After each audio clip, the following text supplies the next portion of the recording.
With the $5 meal deal at McDonald's, you pick a McDouble or a McChicken, then get a small fry, a small drink, and a 4-piece McNuggets. That's a lot of McDonald's for not a lot of money. Price and participation may vary. For a limited time only. Cut the commute and up the convenience for your next dermatologist visit. Non-segmental vitiligo patients 12 and older can virtually discuss repigmentation with Opzelura ruxolitinib cream as soon as today. Get started on your pursuit for repigmentation with topical Opzelura. Visit Opzelura.com to connect with a derm to see if Opzelura is right for you. Provider availability may vary. For patients taking therapeutic biologics, other JAK inhibitors, or strong immunosuppressants such as cyclosporin, Opzelura is not recommended. Opzelura can lower your ability to fight infections. Tell your doctor if you have or had an infection, TB, hepatitis B or C, blood clots in your legs or lungs, heart attack, stroke, cancer, high cholesterol, are a smoker, or pregnant. Opzelura may cause serious lung infections, certain cancers, immune system problems, blood clots, and low blood cell counts. Major cardiovascular events or death occurred in those 50 plus taking oral JAK inhibitors. The most common side effects were acne and itching where applied. Call 866-564-8484 to learn more about prescription Opzelura for non-segmental vitiligo.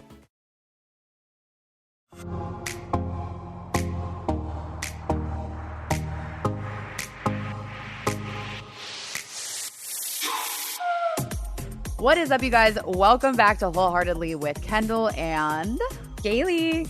We are back. We are so back. And it is, let's just put it this way. I lied. So I said I was going to be cooling it down and just calming, gracefully going into 2025. No travel.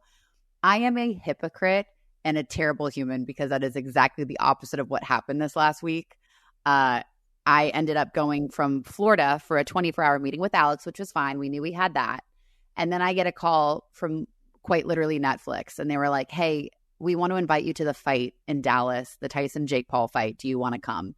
And I looked at Alex and I said, honey, please don't kill me, but we're going to the fight. And he's like, yeah, we can't miss that. So yeah, I definitely lied and thought I was going to be slowing it down and I sped it up. But I love it because I am just sitting here in my house with my dogs, just doing the same like Groundhog's Day every day. So I kind of love living vicariously through all of your craziness. Like you're here with Netflix, then you're in California at this like beautiful house. And then you're like, yeah, you're all over the place. I kind of love it. I'm Carmen Sandiego, but I'm ready to be not Carmen Sandiego. I'm ready to be Kendall, Florida, where Kendall, Florida has a routine and a morning walk and a cold brew. Like, oh my gosh, it's been wild. But you guys, quick recap. So Galey, are you into fight sport or no?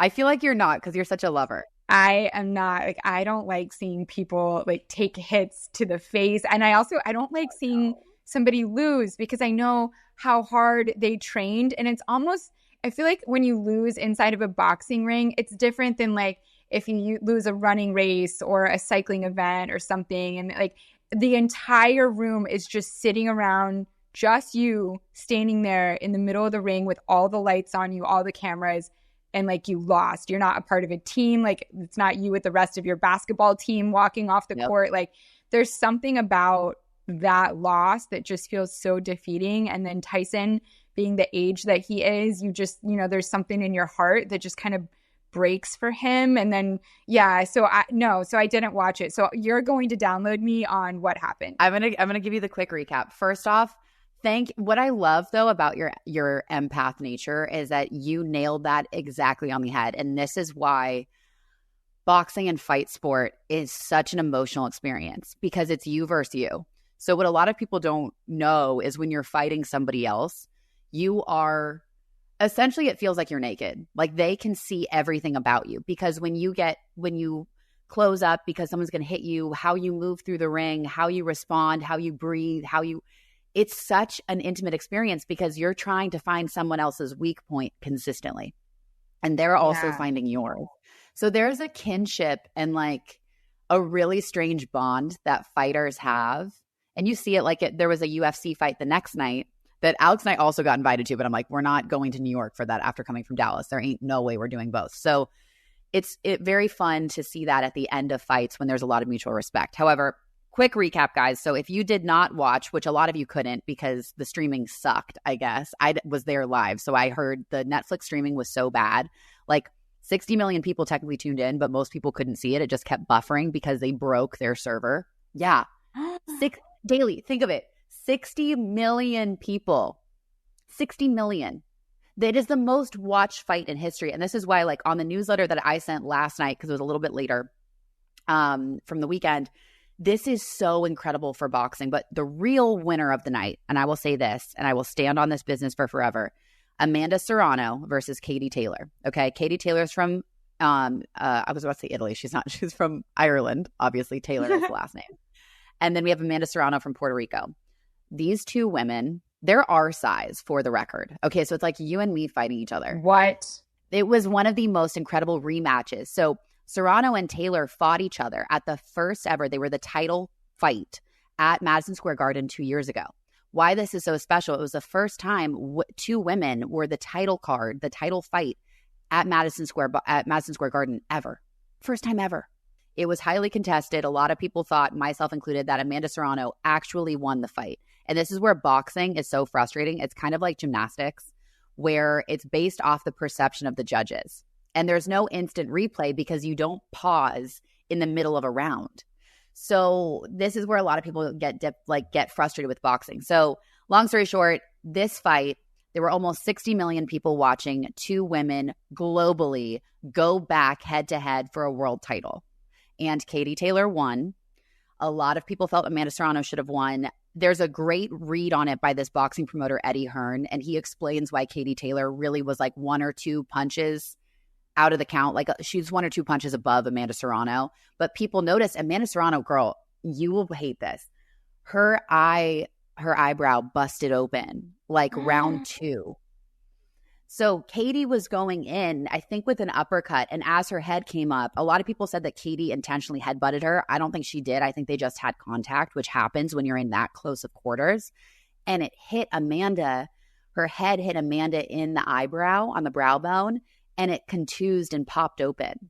So you could see, like, to her bone. I know. I'm so sorry. So it made Amanda look like she was weaker because it kept bleeding during the fight. But then Amanda's landing stuff on Katie. And what people don't realize, guys, this is not UFC fighting where they barely have their knuckles covered. These are with boxing gloves. I believe 12 ounces is what they were using. So, like, the glove itself, you should see how beat up these two women are after. They went to town. It was one of the most entertaining fights I have seen in decades. And it just excites me because it means that truly who won the night was women's boxing, because the Jake Paul-Mike Tyson fight was so anticlimactic. Yeah. So in a weird way, I was disappointed in Paul and Tyson. I think Mike Tyson definitely had a knee injury. And they couldn't push the fight again, is my read on it. It was very disappointing, but Mike Tyson's still Mike Tyson. Jake Paul needs to fight someone his own damn age and prove to the boxing community he can actually box. But screw it. Women's boxing won the night, and I'm happy. And it was nuts. It was like star-studded too. There was everyone and their brother was there. I love that was the victory that came out of it, right? It was that, like, we're all here celebrating because women were put on the map in what is predominantly a male sport, right? Freaking so badass. I also didn't think, that's such an interesting point you made. I didn't think about that, like, because, like, gymnastics, it's based off of judges. If you're bleeding all over the place early on in the match, you are going to look like you're the one being defeated and that you're struggling more. And even if you're launching these amazing punches, like, you still kind of look weak. And I wonder, it's probably hard not to be biased against that. Yeah, because, I mean, human nature, right? When you see a quote unquote like a wounded animal, you immediately have to try to help. It's like I know you so well, Galey. I saw two dogs fighting, and one of them was, like, ripped open on the neck or whatever. Even if that one was technically winning, I'd be like, oh my God, that one's dying. Save that one. You know, like. Yeah, because perception is reality. And so much of it is with fighting too, which I think is why, like, at some point when I'm back in Florida, I have to get you on the mitts again, because obviously we first met at Rumble and teaching. We should do a Rumble class. When you get back to Florida, there's a Rumble right by my house. Like, we should go there and do it. I would love that. I would love it, because it's what's kind of interesting about it. And I was thinking about this when I was explaining how the judging happens. It's so much of it is faking it, right? Or at least making sure that you are not, I don't want to say, like, it's kind of people pleasing in a way, because you have to convince the judges. You're not if you're not, you're performing. So a lot of boxing is this showmanship, and a lot of boxing is being able to pretend that you're not in pain, which I wonder too, like now thinking about it, is that why I loved boxing so much as a sport? Because I could get out my power, but I still could keep on my mask. Oh, that's deep. That's a deep cut. Deep cut, guys. I really think that's it. Because there was nothing like I'll tell you, the first time I sparred, it was a woman who had been boxing for 40 years. And I was so scared. I was so freaking scared. And she was obviously like so much my senior. She was a former like young Golden Gloves champ, but they didn't have Golden Gloves at that time for women. So she just was a beast in the boxing community in Los Angeles. And everyone was like, you just have to go in and do it. And the first time you spar, obviously you suck. Every ounce of training goes out the window. I turtled, like I brought my shoulders up, and I was like, it was not cute. But once she popped me, she got me square on my nose, like my nose and my face, my contact popped out. What? Oh, she got me real good. She got me clean in the head, clean. And the cutest thing, and it's funny that I'm saying cutest thing, but this is when I think I really fell in love with the sport deeply, was she noticed that I was a little shell shocked. I still stood up. I was still fine. She didn't get me down. But she's like, okay, she's like, shake it off. And she's fighting me, but we're sparring. And she's like, shake it off. She's like, congrats. That was your first one. Now do the work you know how to do. And then then after that, I woke up. Oh, I got chills. Right? It's like a movie scene, you know, where they're like going at it, but then they come in, they're like, you got this. Like, keep going. I love that. And her opponent is telling you. And an older woman who knows the sport, lives and breathes it. She was at the gym every single day. I mean, she could kick anyone's ass. And it was such a cool rite of passage to be able to be hit by a woman like that, who understood the importance of hitting me so that I could really feel it. And it was essentially like my Cher Moonstruck moment, like the slap across the face, like the snap out of it. Like it got me out of my head and it got me back into the present moment. And then all my training started coming into place. So then I was starting to use my angles. Then I was understanding where my footfalls were so I could come up and get a good combo. And then she'd applaud me. I'd hit her and she's like, that was great. Like it was such a beautiful, eye-opening experience. But it really is. You got to get hit in the face real good at least one time before you're really ready to wake up and go after what you need to. I believe that can be applied to everything in your life. If you take a really big hit to the face, meaning you get fired from your job, or your fiance leaves you at the altar, or you go through like you suddenly realize like you're really depressed and you have some like crazy challenging mental health battle, like when you get your house gets destroyed by a tornado, right? Like there's these things, or you lose your dog. There's these things that happen and it just brings you to your knees. And it's kind of like getting punched square in the face. You are knocked off your equilibrium and you feel broken, but you kind of realize that you're not broken, you're just bruised, and you get back up. And I think anytime you stand back up after you've been knocked down, you stand up a little different because you realize that, oh, I did survive that. So if I survive that, I don't really like, I have more confidence in going for things because I know I know how to stand back up. There's something so powerful about that. But I love this story of this woman just like saying that to you right after she punches you. It's a weird sentence to say. Like, I love that she said that after she punched you in the face. But I think something I live for is when you see somebody's mask come down and you see that they're human. Right? Yeah. So somebody that you idolize or you respect or you look up to, or maybe somebody you work with or the CEO of a company, and like you're suddenly at a lunch table with them and they say something that's very like real, and you're like, wait, we're all just humans. We're just people, and like who she is as a person is actually rooting for you. You know, even though she's punching you in the face. Like I love seeing the human side of people where you're just like, yeah, the mask, like we all have a mask, and I just got to peek under yours for a second and it was beautiful, you know? It's the great unifier. It's that human experience. It's the fact that no newsflash, guys, no one knows what the fuck we're doing. Not a single person. Not a single damn person. Okay, real talk. I'm really bad at prioritizing things, but something I am really, really good at prioritizing is making sure I am comfy and cozy when I sleep. I want to feel like I am just in a warm hug all night, and that is why I am obsessed with Dagsmion. And now that fall weather is coming and you really want to be extra cozy and warm, it's perfect. I don't get too hot, but also I'm nice and cozy all night. So if you want to stay warm but not overheat, Merino sleepwear makes for the best thermal pajamas, and that is exactly what this is made out of. It's 50% lighter warmth than other fabrics, 4 times more breathable than cotton, and 2 times softer than cotton. The Merino pajamas from Dagsmion are 100% made in Europe with the highest standards in terms of workers' well-being and environmental protection, which I'm all about that.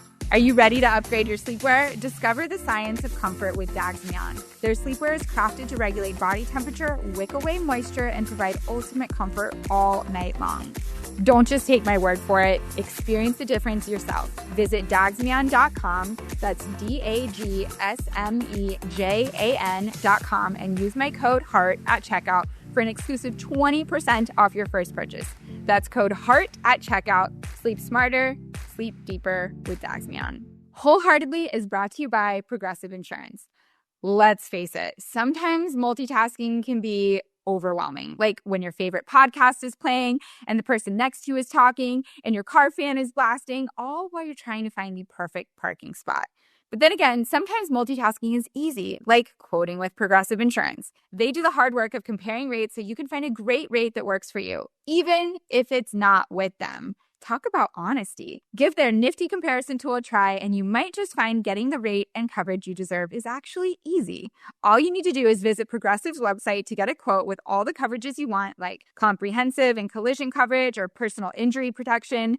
Then you'll see Progressive's direct rate, and their tool will provide options from other companies all lined up and ready to compare, so it's simple to choose the rate and coverages you like. Press play on comparing auto rates. Quote at Progressive.com to join the over 28 million drivers who trust Progressive, like me. Progressive Casualty Insurance Company and Affiliates. Comparison rates not available in all states or situations. Prices vary based on how you buy.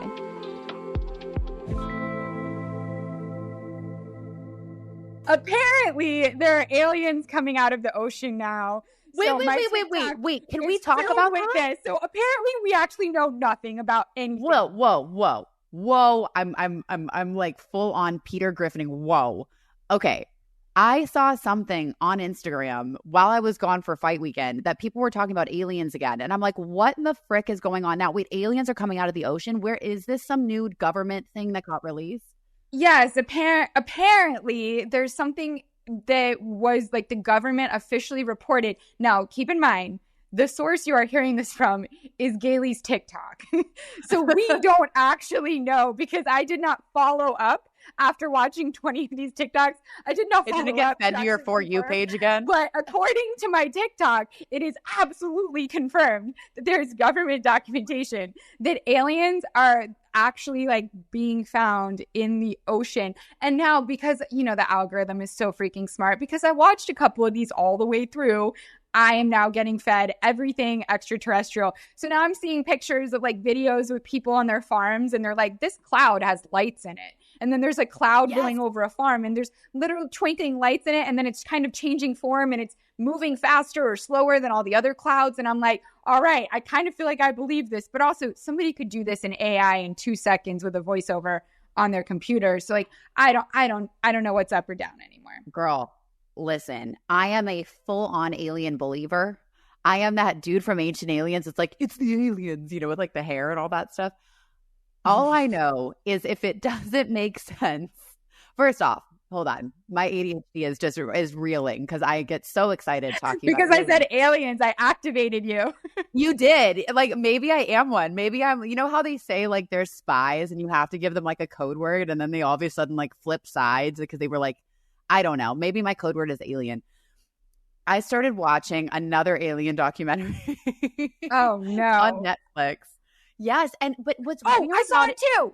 The cow mutilation. I saw it with a woman that got lifted out of New York City. Oh, maybe that's a later episode. I'm still on the first episode about the cow mutilations in North Dakota. Here's what allows me to go to sleep at night if there really are aliens out there. I'm definitely like a facts person. Like, I need to see the facts and I need to read them 3 times. And then I need to know where the facts came from before I really believe it. Sure, I'll watch your TikToks and I'll give you that all day long. But I don't know if I actually believe it. However, I did have to come to this conversation so that I could fall asleep last night, which was that, okay, if there really are aliens in the ocean, they've probably been there for longer than a couple weeks, right? Like, they've been there for a while.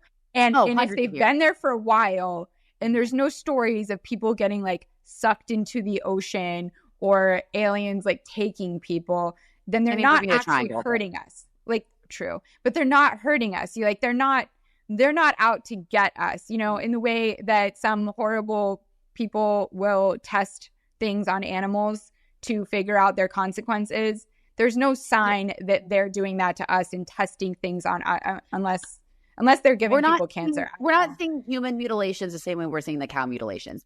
Here's a couple things too. Guys, like, let's just call it. If they're smart enough to get here before we could ever find them, we're the inferior species. Okay? We're the dumb ones. That's the part that scares me. That's what scares me. That's like why I can't sleep. But then let me give you this other layer to it.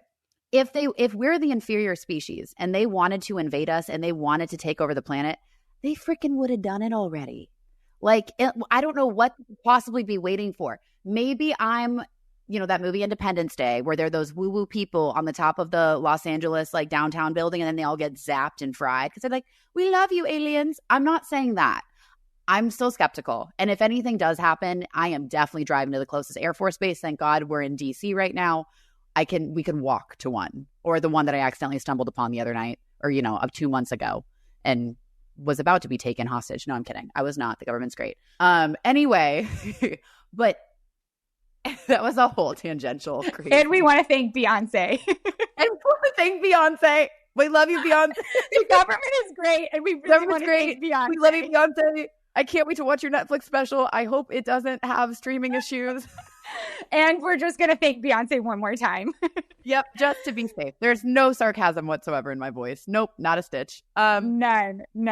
Anyway, we can move on from aliens. Let's talk about the alien that's currently invading your home. Yes, I have a 14.5-pound terrorist alien in my house, and I am being owned with a capital O.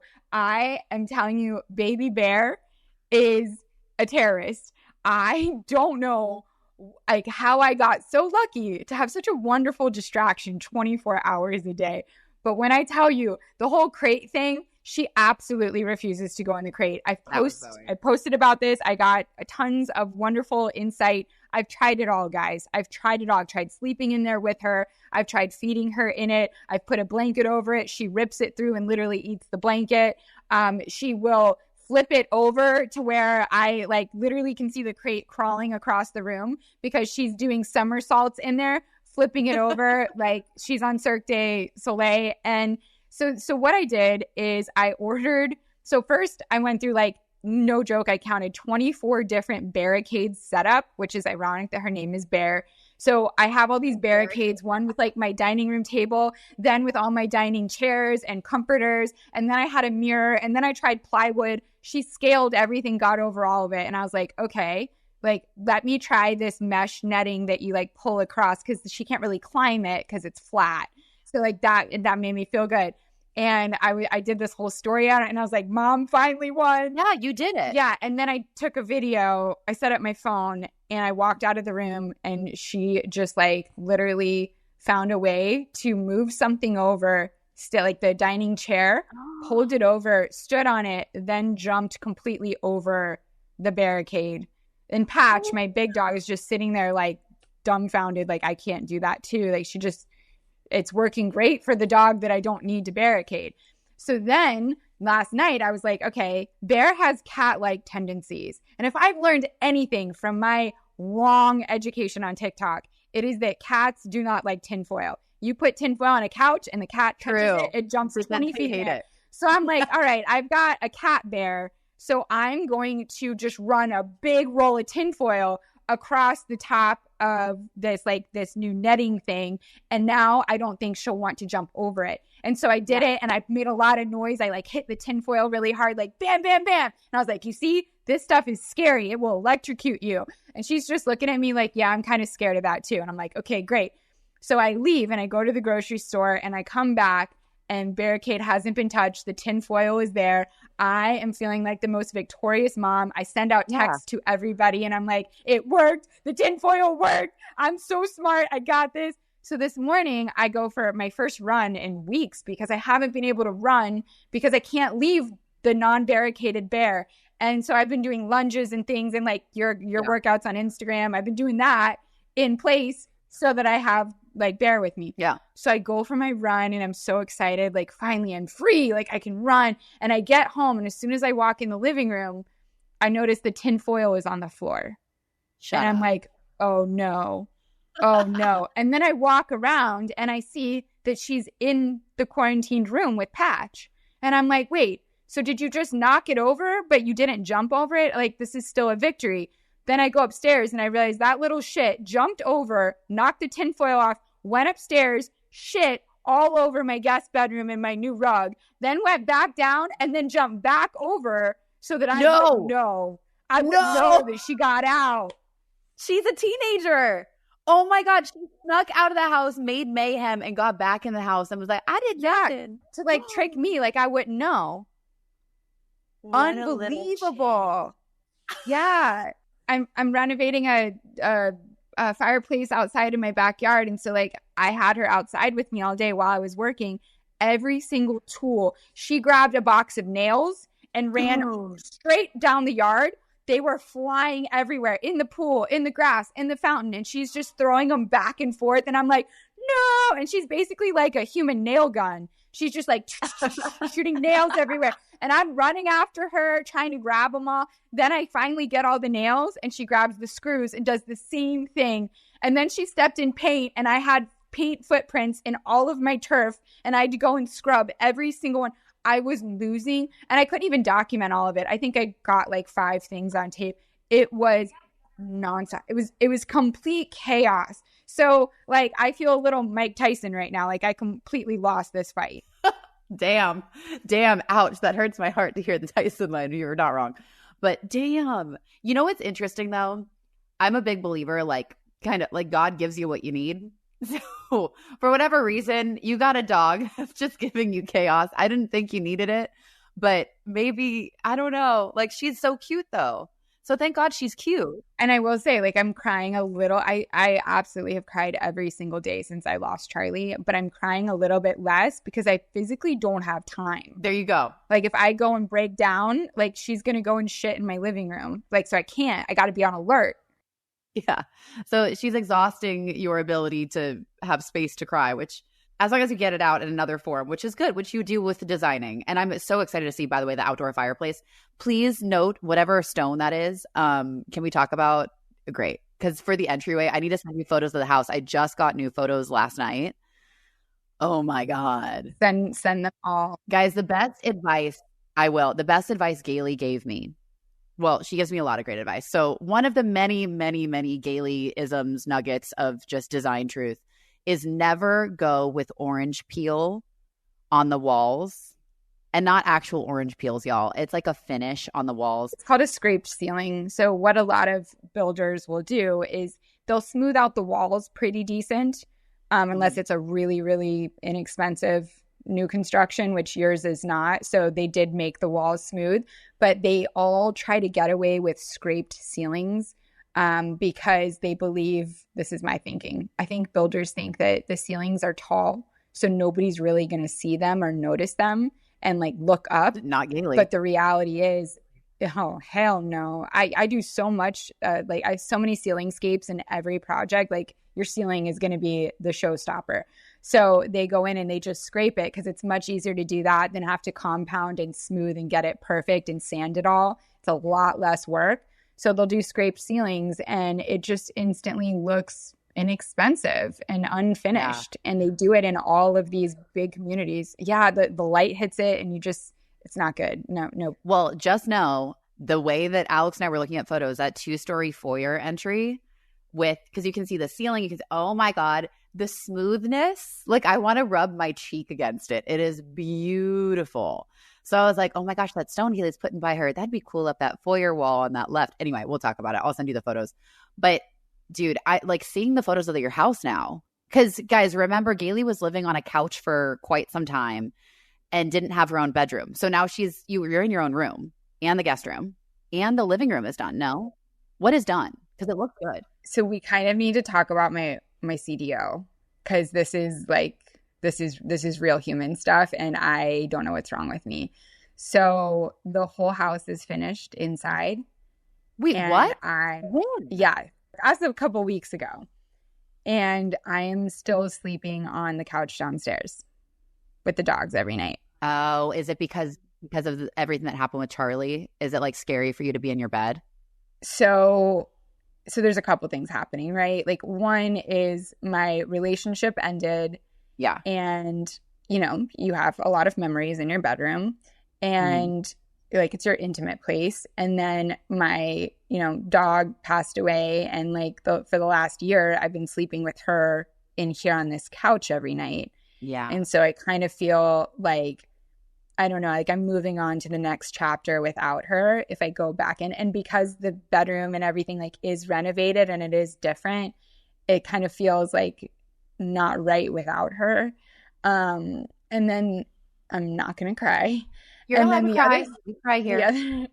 The other, I love you. The other thing is that I am such a hyper perfectionist. And I have spent the last year perfecting literally every inch of drywall, of molding, of flooring, of tile, of design in all of these spaces that I kind of don't want to live in it because I want to keep it perfect. So I've like got my dogs and I like my kitchen and my living area that we are in is beautiful. Like it's great down here. I renovated it first, but I don't know. I kind of like, I don't know. I'm having a hard time living in it because I want to keep it so perfect because I worked so hard to make it perfect. So there's a lot of things happening here. And for some reason, I am still choosing to sleep on this couch with two dogs. Literally, like I woke up this morning and I had Bair on my stomach and Patch was literally under my legs because we all like to touch when we sleep the whole night. Oh. And I wake up just like surrounded with my babies. And if I go into a bed, there's now more space for everybody. And like, we maybe don't get to cuddle as much. Oh, honey. Okay. The way that this makes total sense. First off, I want to validate the fact that you've had so much life shift and life change. So clinging to a habit that was essentially like a safe habit for you for so long. Yeah. In the face of all of this change, in the face of all of this newness is very, very normal. Like, I very much understand that. I think what's going to be interesting and what's important, and maybe, I need to get to Florida soon to go and look at some stone.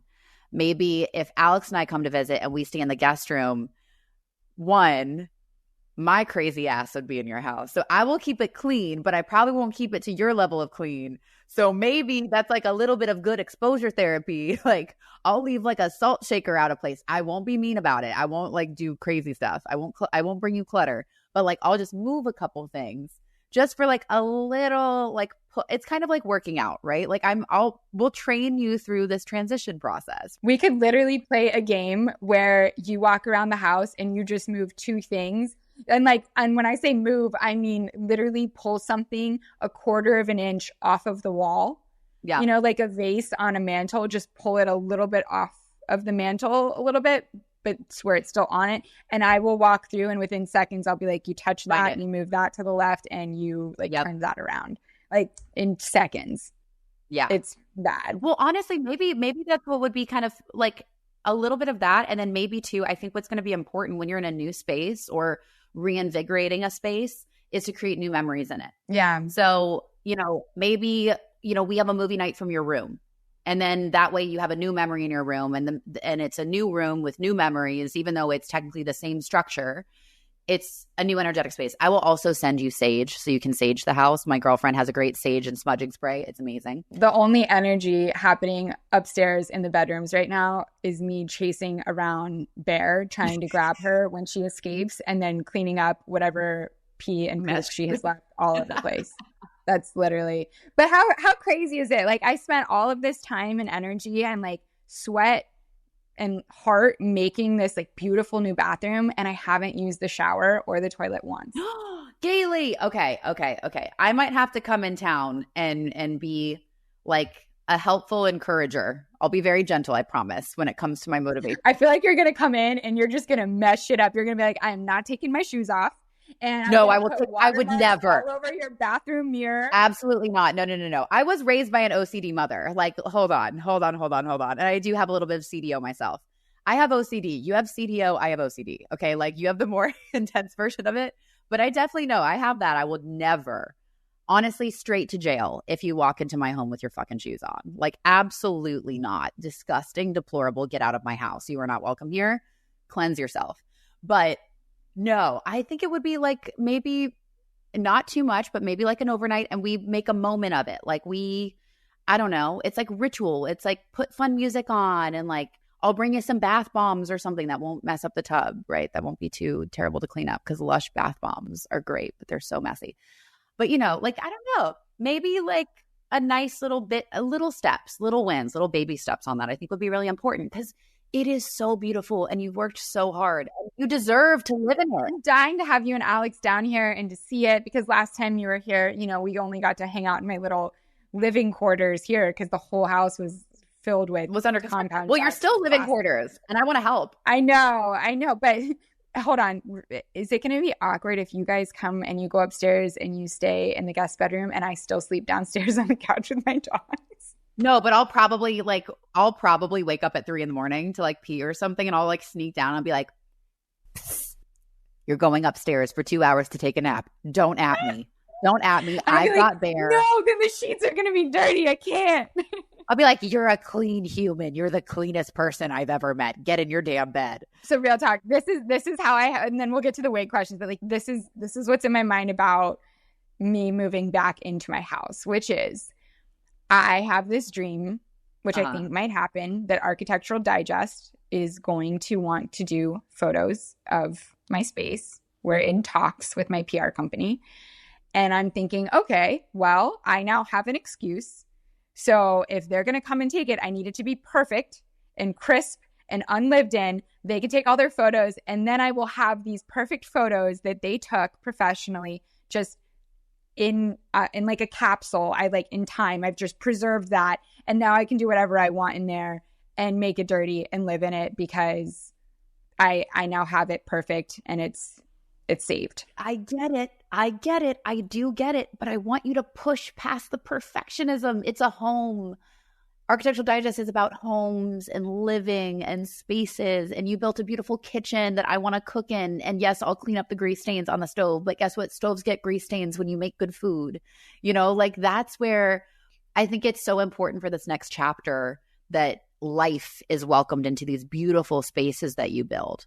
Right. And life is inherently messy, and life is going to have, hopefully not shoes in the house, but, maybe a dust speck, or maybe, a salt shaker out of place. And that's okay. And that's the good part of life.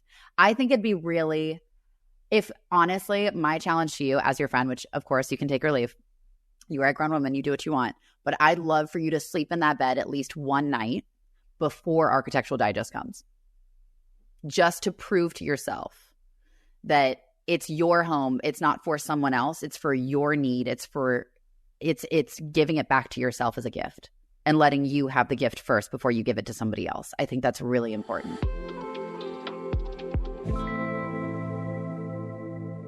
Spark something uncommon this holiday with just the right gift from Uncommon Goods. Y'all, the busy holiday season, it is here, and Uncommon Goods makes it so much less stressful with incredible, gorgeous, hand-picked gifts for everybody on your list, and it's all in one spot. We love it. Gifts that spark joy, wonder, delight, and the absolute best feedback you can ever get when you give somebody a gift. that's exactly what I wanted feeling. Like, you can find it at Uncommon Goods. They scour the globe for original, handmade, just really remarkable, very human things. Somehow they know exactly the perfect gift for every single person you know. Okay, a couple of my favorites that I found for my nephew, they have these custom puzzles. He is deeply in his everything has to be customized. And then even you can have things customed like mugs or, maybe a cold brew coffee cup. Wink, wink, nod, nod. Somebody get that for me. So just know when you shop at Uncommon Goods, you're supporting small artists and independent businesses. Many of their handcrafted products are made in small batches, so please shop now so they have the time to fulfill and get it out to you this holiday season. To get 15% off your next gift, go to uncommongoods.com/heart. That's uncommongoods.com/heart for 15% off. Don't miss out on this limited time offer. Uncommon Goods, because we're all out of the ordinary. Let's be honest, it is super easy to get into like a hyperfixation meal dinner rut, especially when you are going a million miles a minute, as often Galey and I are. So if you're too exhausted throughout the week to think about a new dinner idea, or hello, are you spending too much on takeout, aka those delivery fees and the poor order delivery? There is one of the greatest things out there, and that is Cook Unity. One of my personal things that I love about Cook Unity is that I know that I can get the quality and the taste from a meal delivery service that I absolutely love. So what's cool about it is dozens of chefs offer a wide variety of cuisines. So you can select from over 350 meals, or you can, have Cook Unity pick for you if you like a little action, a little drama. You can check the menu by protein, which we love. That's how I tend to do it.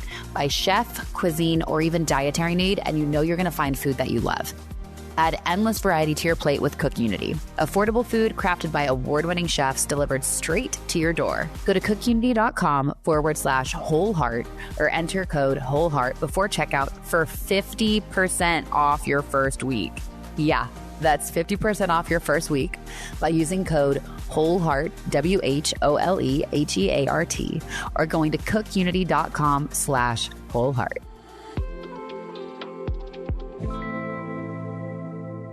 Your greatest strength is always your greatest weakness. And if my weakness is perfectionism and needing things to be so perfect and obsessing over every little thing, I sweat the small stuff, not the big stuff. Yeah. I don't have to sweat the big stuff because I've already sweat all of the small stuff that compounded to make the big stuff. The big stuff. So I've covered it all. I've sweated all, right?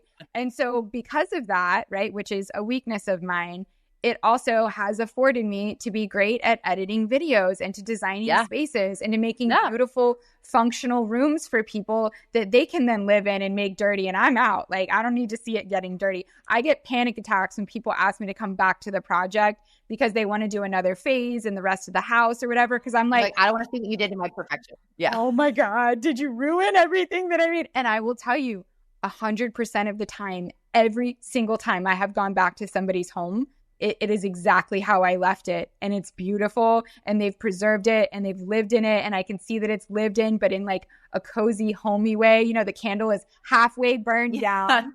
Like the candle is like at the bottom of the wick instead of at the top because they've been burning it every night. But I kind of love that. I don't hate that it's not filled all the way. So I do love it when I see that people are living in my spaces. For some reason, I'm struggling with it. So anyways. Okay, no. Now that we've addressed my problem, let's talk about the wig. I know. We can get there. Quick side note, I very much appreciate your vulnerability. I think that's going to be really relatable to a lot of people listening to this right now. But you are allowed, and you deserve even more so to enjoy the fruits of your hard work and your skills and your labor. Like, you get to give that to yourself too. And it's very difficult to do when you're so used to giving and serving other people, and you love that, and it's a huge part of who you are, but it's okay. It doesn't make you a bad person for getting to enjoy a piece of that yourself. And trust me, everybody who has ever had their homes and lives changed by what you do would want you to feel the same way that you make them feel in their homes. So I'm going to reframe it that way and just kind of push you, like, you're honoring them by living in a beautiful space that you made for yourself. I like that. I like that reframe. Man, so many deep cuts today. I know. I don't know what it is. I think watching people fight made me in my emotions more so than usual. Maybe it inspired us to take the mask off. Yeah. Like take the gloves off. I love that song, and by the just way. Like be vulnerable. Mask off. So get mask off. Wait, what's the name of that song? Because maybe it's called Mask Off. Okay, then that's the name of the episode. Mask off, baby. All right, let's see what the people ask. First off, people had great questions. Oh my, there's some drama going on in people's lives. Yeah. So we, this week for our WIG, our Wholeheartedly Instagram, which is called @WholeheartedlyPod, we asked our favorite friends, which is everybody following us there, what they want advice on or any questions they have for us. And you guys came in flaming hot, like Cheeto hot. So Not where I thought you were I don't gonna even go eat, with that. I don't even eat Cheetos, but it just felt right. I was like Tapatio, like I don't know, like the really sneaky, Serrano pepper, the sneaky shishito that you get. I'm just thinking of flaming hot Cheetos. Isn't that a thing? I love that you went to junk food though. I love that.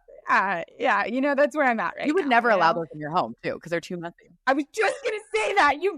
That those orange fingers would never be allowed anywhere in my car, in my house. Don't even look at my garage with those fingers. Girl, the way that your next man is gonna love flaming hot Cheetos, and I'm just gonna sit here freaking laugh. I'm gonna laugh. Yeah, so I need to put that on the dating profile I'm never gonna make, which is that if you like flaming hot Cheetos, like thank you next.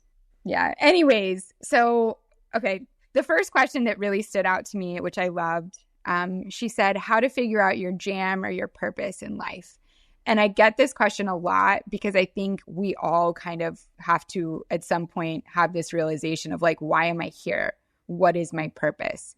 And I think especially if you don't have children yet, because I think that is a very obvious purpose and reason for you to exist is to have children if you have them. And if you're like me and you don't have them, then you don't have as obvious a thing to point to and be like, oh, this is my purpose. So what is it?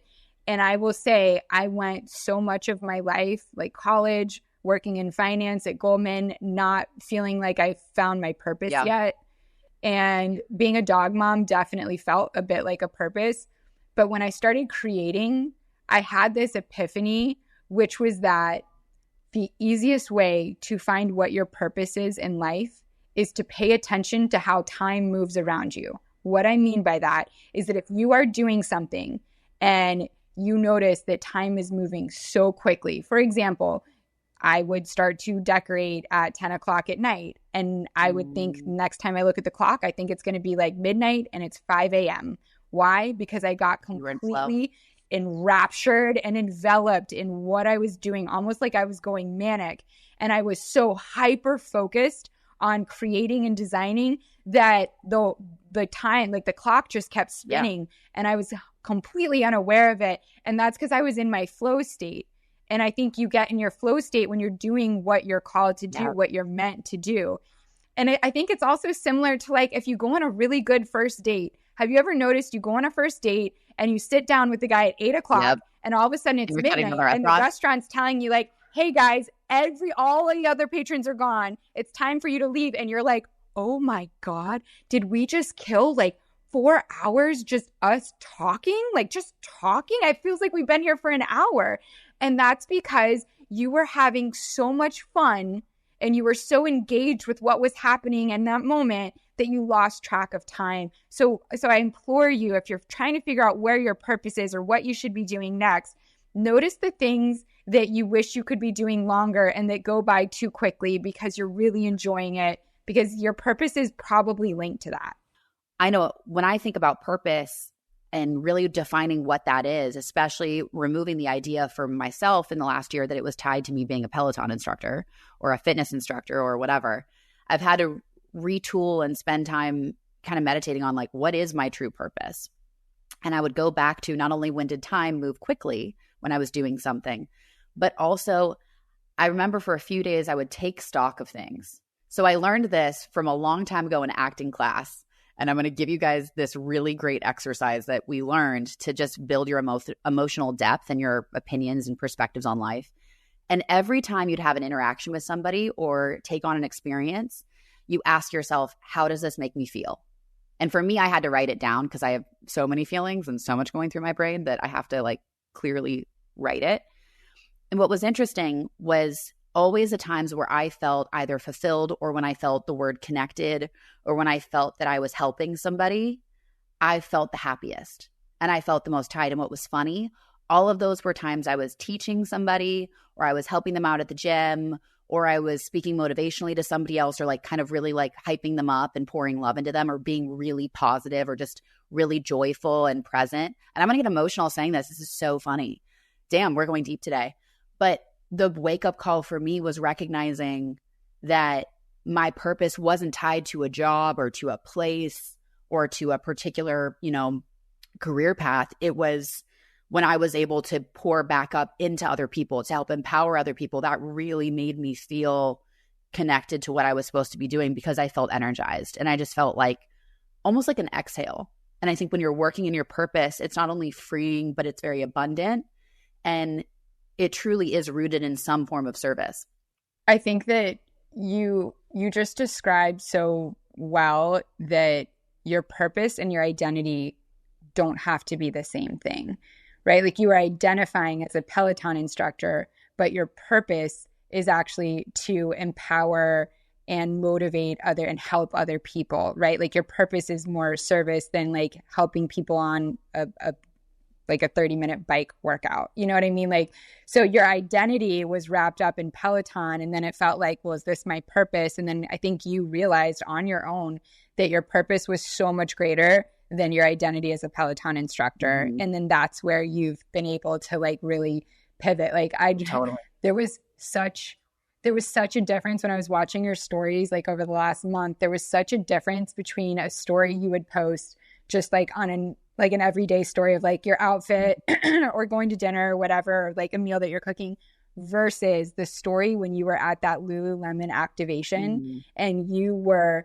like, you had a microphone and you were like in your outfit and you were helping people. You were like getting them hyped up. You were helping them with their movement and you were getting them like feeling really positive and good. And I was like, Kendall, there is just a different level of energy when you are in your flow, and this is your flow. Totally. Like, you're so wonderful at so many things, but actually helping people in a physical way with movement, even more than cooking, which you're also amazing at. But this is like your superstar. Like, you're going to do something so much bigger than I think either of us could even possibly imagine with that, because like you've keyed into your superpower. And that's another thing, is that once you figure out what your superpower is, you have to lean into it. It's kind of like, can you imagine somebody, like, imagine a kid right now sitting in, I don't know, South Africa, and he will never have exposure to a keyboard. But if he had just had a keyboard, he might be the next Mozart. Yeah. You know what I mean? So like we have superpowers in us that maybe aren't unlocked because we don't have the ability to even test it out or try it, which is why in your time here, try as many things as you can, say yes to as many things as you can. And when something really excites you, lean into it and do more of it, because that's where you start to realize like, okay, I'm in my flow state. Now what am I going to do with it? Like, now it's my job to figure out how to touch more people in a servicing way with this skill. Totally. And I love what you just said. And it actually goes to a really great question that we got. And I think it's a great connector point. So somebody asked, best advice to try something new, work or hobby, when you have naysayers around. And I think exactly what you said is such a great motivator, because so many people, in fact, Alex and I went to, there's a new restaurant here in Georgetown that just opened. Oh my God, when you come visit, it's so stunning inside. We literally said 3 times Galey would love it in here. Oh my God, Galey would love the interior design. Oh, I need to go. The food too is so great. So it's Matza, and it's by Nancy Silverton, who's one of my favorite chefs, James Beard Award winner. She started La Brea Bakery. The woman loves bread and cheese, and I love her. Okay, she's fantastic. Oh my God. I love food bread. Was so stupid good. So stupid good. And it was really interesting because I was, as we're eating this wonderful meal and we're in this beautiful space, I Googled her and I was like, wait, hold on. I know her, but let me learn a little bit more. And how it started with her with a grilled cheese. And that's really where it really all began. And she just loved cheese. And it's kind of like Julia Child. She didn't know she was going to be a chef. She enjoyed cooking, and then she enjoyed helping people. And then she has a knack for being on TV. She was 60. Like, there's never any too late period. And in fact, if the most important thing about being human is getting to experience this moment in this meat sack and do as much as we can in it and learn as much. So if you're around people who are naysayers when you want to try something new, candidly, they don't get to have access to finding out about your journey trying something new. Don't fucking tell them. Like, sorry, I'm cussing a lot today, but don't tell them. Like, it doesn't It's not their journey. It's your journey. Try something new. The other thing too, it's like, you never know what the unlock is going to be. You know, it's eating one cookie away from having a multi-billion-dollar business idea. It's, you know, walking down the street and smelling a smell and then recognizing, oh, I really want to travel to this place. And then you meet the love of your life there. Like, that's how life works. It doesn't happen because you planned it. It happens because you're open enough to experiencing what's before you and being present in it. And then you are taken on this new like side quest that ends up becoming the main quest. So if you're around naysayers, sweetheart, don't tell them shit. They don't deserve to know what you're doing, and find some yay sayers instead to root for you through this. Amen to that. And I will also add to that, if you have naysayers around you, remember that nobody more successful or happier than you is ever going to bring you down. Amen. If somebody is trying to bring you down, they are either not as happy or not as successful as you. And that's just how I look at it.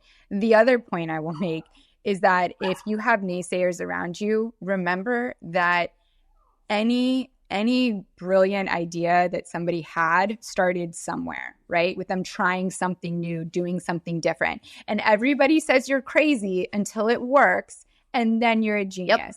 Right? I got called crazy for leaving a $1 million job at Goldman Sachs and all this money to be a decorator and just like on Instagram and like make rooms for people. I mean, you do not make a lot of money in decorating, let me tell you. Like, I was making amazing money, and I had like solidified my career. I felt like I made it. And I left all of that to literally go back and start at nothing that I had no training in, no experience. And I'll be honest, there are a lot of people very close to me that really encouraged me to not leave my day job because they were just worried about how I was going to be able to afford my mortgage and keep up like the lifestyle in the area that I live. Like, how am I going to do this when I don't have that guaranteed money coming in anymore? And I was like, I'm going to make this work. I'm going to figure out how to make it work. And here I am a couple years later, and I have a TV show under my belt, and I've got a rug line that just launched, and it was the most successful, amazing launch ever. And I'm like, okay, so I'm not crazy anymore for leaving my job because it worked. And that is absolutely what you can do too, because trust me, I didn't know what the hell I was doing, and I was building the plane while flying it, and I still feel like I'm just figuring it out. But I believe but I believe in myself, and I believe that there's something bigger here in working for my own dream and what I can do with that. So if they say no, just be like, you'll call me a genius when it works. Amen. Bye. Amen. Bye. Yeah, that's the thing. It's like, explore, live, try the new thing, build the new skill. You never know what compounds. And the only way it's going to be a no is if you don't even try. That's a guaranteed no. That is an absolute guaranteed no. If you quote unquote fail or it doesn't go the way you thought, okay, pivot, move forward. You learn something there and keep going on. So I love that. Okay. How about this one? Dating advice for me, a 60-year-old female who has no idea where to start, been single 6 years, working on it. There's so much I want to say about this. And I think I just want to start with sharing that I think women are starting to realize that they don't need to be in a relationship to be happy and feel complete and like their life is where they want it to be. You're allowed to want a relationship and to be in love and to have a partner. And that's very healthy, actually, and very normal and grounding. But I also think that there should be space for being a female and single in your 30s, 40s, 50s, 60s, whatever age, and also being perfectly happy with your life. Like, I am single for the first time in a couple years, and I love waking up and just getting to do my day how I want. And I love the things that I get to do because of the life I've set up for myself. I love getting on calls talking about fabrics and swatches and textures and how do I want this campaign to look and how am I going to edit that video. And like, I find so much joy and fulfillment. And then I can have what I want for dinner and I can watch whatever I want on TV to fall asleep. And I can sleep on the couch if I want, like, which clearly, girlfriend, we got to get you off that damn couch. We will work on that. We are working on that. But you know what I mean? Like, I think that there's less of a need for companionship if you figure out how to be that for yourself. True. I think that's very important. I also think too, you're going to meet people who are going to have opinions, especially as a woman. Let's really call it. As a woman, you have been our entire lives. People have had an opinion about how we show up. From the time we're pretty much 8, 9, 10 years old is when it starts, and it doesn't stop until we're dead. So someone's always going to have opinion about how you are, how you got here. Were you married before? Did they pass away? Oh, that's like F all of it. It doesn't matter. It's someone else's opinion. Their opinion of you is none of your business. You know, Eleanor Roosevelt, we all know this quote, thank you, Princess Diaries, but no one can make you feel inferior without your own consent. And it's very true. It's very difficult to hold that boundary, to not let those words seep in. I know I struggle with it all the time, but it is powerful. Now, when it comes to finding or being open to meeting somebody, I will say, and I'm going to stand on this, I tried pickleball for the first time when I was with my parents. Alex taught my parents and I pickleball in their community. I like tennis a little bit more. It's a little harder. It's a little bit more aggressive. But I will say it is one of the best social sports, and it is sweeping the nation, especially within like the 45 and up community. They are obsessed with pickleball. Here's why I think you should, my dear, this is why I think you should take up pickleball. One, you're going to meet somebody who's active, who likes to be outside. You're going to see how they are in competition. You're going to see, are they a gracious competitor? Are they a little bit of a snark where you don't want to be around that? You can build a relationship and a friendship first. You can meet other girlfriends who probably have other friends who are single and whatnot. I really, really firmly support take up pickleball and join a league near you and watch what's going to happen. You're going to find somebody. I feel this. I'm getting like you heard it here pickleball first from Kendall Toole. If you want balls, pick up pickleball. Okay. The other thing is if you don't want to play pickleball or you are not as actively inclinated, then maybe just what do you like to do, right? Do you like to write? Maybe there's a writing class. Do you like to read? Is there a library? I mean, I know that's old school, but no, Barnes and Noble's making a comeback. Like a coffee shop, like go to a coffee shop and see who else is reading and then maybe ask them what book they're into. Like there's so many meet cutes that you can self-produce if you're willing to put yourself out there on the right set. Yes, you got to go and try. That's just it. That's why it's the importance of trying new things. That's how you make new friends, even into your 30s, after you're out of these spaces where, it's not college anymore. Our friends aren't down the hall and we all live together. It gets very difficult as people's lives go on. So get out there. Like, the world is not meant to be experienced behind your phone screen and in your house. I know it's easy to do it because we have Netflix and we have all these lovely and because of aliens. And aliens. It's scary to go outside. But listen. And aliens are a reason. Yes. But think about it. If aliens do end up invading, you're going to need friends to figure out how the F to live and survive and deal with it. So go out and make your friends. It's also good for your survival. Okay? A bit of a stretch, but it's good for your survival. Go out, try new hobbies, meet new people. That's how you make friends. It's shared interest. It's collective experience. It's community. So important. I low-key love that you can see our ADHD in our advice giving. Like, we are all over the freaking map. We're in the ocean with aliens. We're on the pickleball court. We're in the library. But moral of this story is, like, produce your own meet cute, right? I almost did that in an airport with a pilot the other day. I was like, oh my God, this is so romantic. Well, it ended up. Did you find out he was a flight attendant? Or should we tell that story? There's nothing wrong with it. I still stand that I think he was gay, but it's okay. Okay, so quick pilot update because we have ADHD, so it makes sense that we go back 3 weeks. Okay, so what had happened was, if you missed it on one of the previous episodes, right after I had food poisoning, I was crying my way through an airport, and I met a pilot who helped me very briefly as I was crying, and he was so tall and handsome and super blonde and just like very Nordic, so sweet. So then I put and very Nordic and strong, and so I put out like an Amber Alert. I put an Amber Alert on my Instagram to help me find him. And Kendall, you're laughing, but you were in there like, oh my God, send me any photos. I will reshare. No kidding. I'm like, committed to the cause. Everybody jumped in. I mean, this is like, actually, we should make Instagram the new Amber Alert, Silver Alert, whatever it is. So anyways, I was talking with my friend Kay, who's on my team, and she used to be a flight attendant. And she's like, okay, like, let me help you find him. You know, I worked in the airline community for a long time. I have a lot of connections. I'm like, okay, great. And she's like, okay, so tell me about him. I'm like, he was super blonde. And she's like, okay, well, like, what color was the cap he was wearing? And I was like, oh no, there was no cap. He was just super blonde. She's like, so you saw his whole head? And I'm like, for sure saw the whole head. And she's like, okay, hold on, my dog is freaking out. Oh my gosh, Bair peed on the floor. No. Unbelievable. She literally peed all over the floor while I'm doing this. I have a terrorist. Where is the Girl, you've got terrorist? Oh, that's very yellow pee. Does she need more water? She drinks so much water. Oh my gosh. I can't even tell my not even real meet cute story without an accident. Okay. Anyway, Girl. Mom life. So back on track.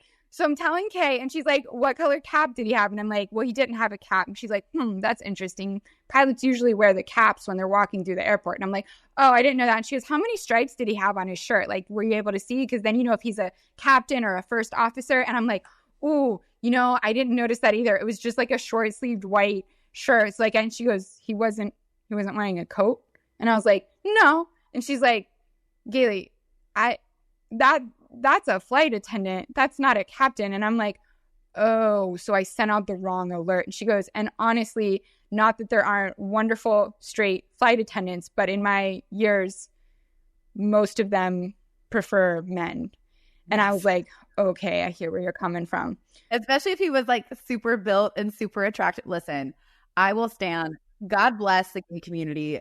Gay men are so beautiful. His pores were flawless. Like the skin was like porcelain. And I should have known. If his skin is better than mine, like, yes, that's a sign. I have 2 sets of gay uncles. I love them more than life. I have learned so much. And I'll tell you, damn. But you know what? What a sweetheart and what a lovely man. But I'm with you. I do think when you told me that, for the record, when you told me that, now every time I go on a plane and I'm trying to find like a straight male flight attendant, and I'm sure there are some, don't get me wrong, guys, please. Nothing wrong with it. Wait, no, there's nothing wrong with it. It's like straight male nurses. There's nothing wrong with it. It's not something that you see all of the time. And so although I think I've met more straight male nurses than I have straight male flight attendants. I really don't think, in all the flying I've done even this year, I don't think I've met a straight male flight attendant until, I am not kidding you, because this story was in my head.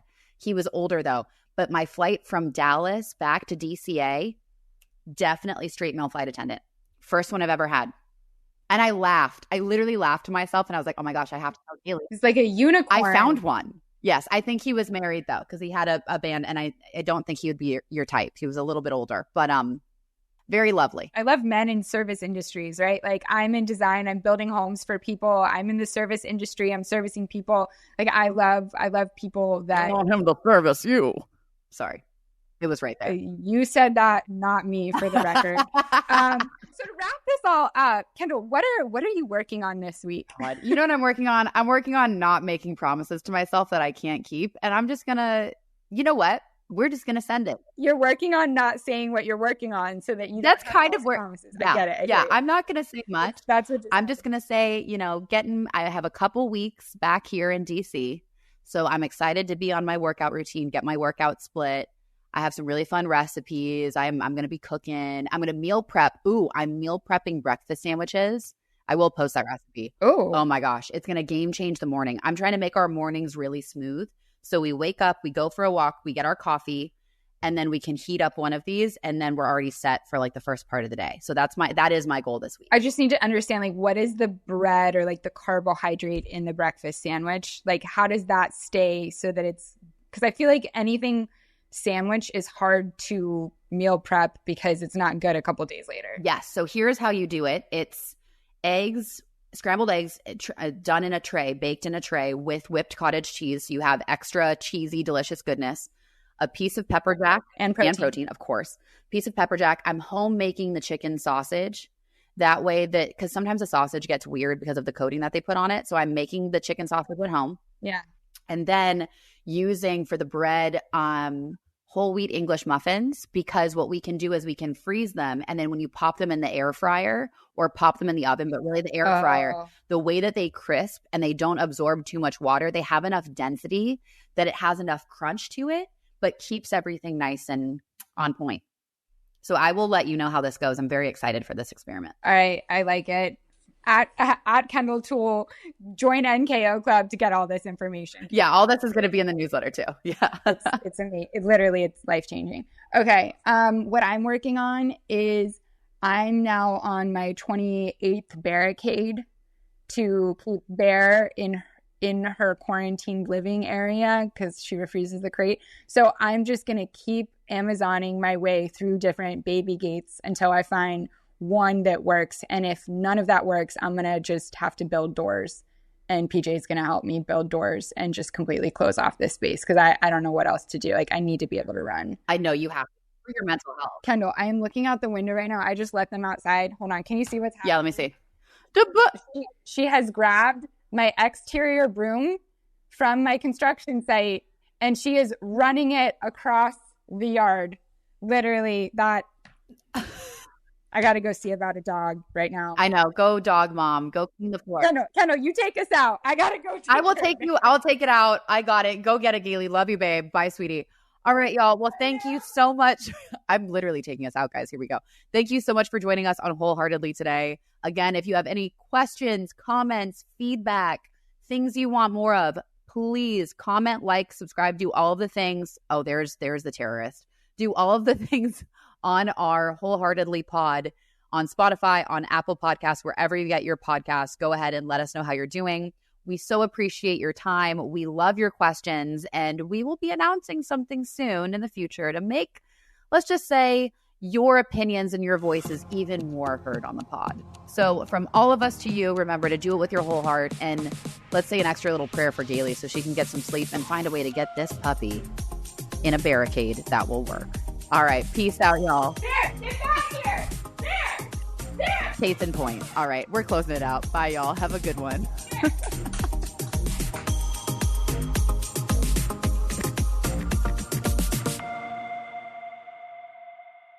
Hi, I'm Lauren. And I'm Chandler. And we're the hosts of Pop Apologist Podcast, a weekly podcast devoted to celebrity gossip, Hollywood deep dives, Real Housewives drama, and anything and everything Taylor Swift. We're two sisters who make no apologies for our love of pop culture and the fact that A-listers might mean more to us than each other. Join us on your favorite podcast app every Wednesday for Pop Apologists. Pop Apologists, your new favorite sister and celeb podcast. Cut the commute and up the convenience for your next dermatologist visit. Non-segmental vitiligo patients 12 and older can virtually discuss repigmentation with Opzelura ruxolitinib cream as soon as today. Get started on your pursuit for repigmentation with topical Opzelura. Visit Opzelura.com to connect with a derm to see if Opzelura is right for you. Provider availability may vary. For patients taking therapeutic biologics, other JAK inhibitors, or strong immunosuppressants such as cyclosporin, Opzelura is not recommended. Opzelura can lower your ability to fight infections. Tell your doctor if you have or had an infection, TB, hepatitis B or C, blood clots in your legs or lungs, heart attack, stroke, cancer, high cholesterol, are a smoker, or pregnant. Opzelura may cause serious lung infections, certain cancers, immune system problems, blood clots, and low blood cell counts. Major cardiovascular events or death occurred in those 50 plus taking oral JAK inhibitors. The most common side effects were acne and itching where applied. Call 866-564-8484 to learn more about prescription Opzelura for non-segmental vitiligo. Sweetheart, what about this one? Nah, fam. That's a little sus. Shopping with teenagers can be hard, between figuring out what they like and what they mean. But with Walmart, at least shopping for their next pair of glasses is easy. With the Walmart app, you can virtually try on frames at home, upload prescriptions, and get new glasses delivered right to your door. It's an easier way to get stylish glasses they'll actually like. Now these new glasses, total vibes. Buying new glasses has a new look. Welcome to your Walmart. Valid prescription required.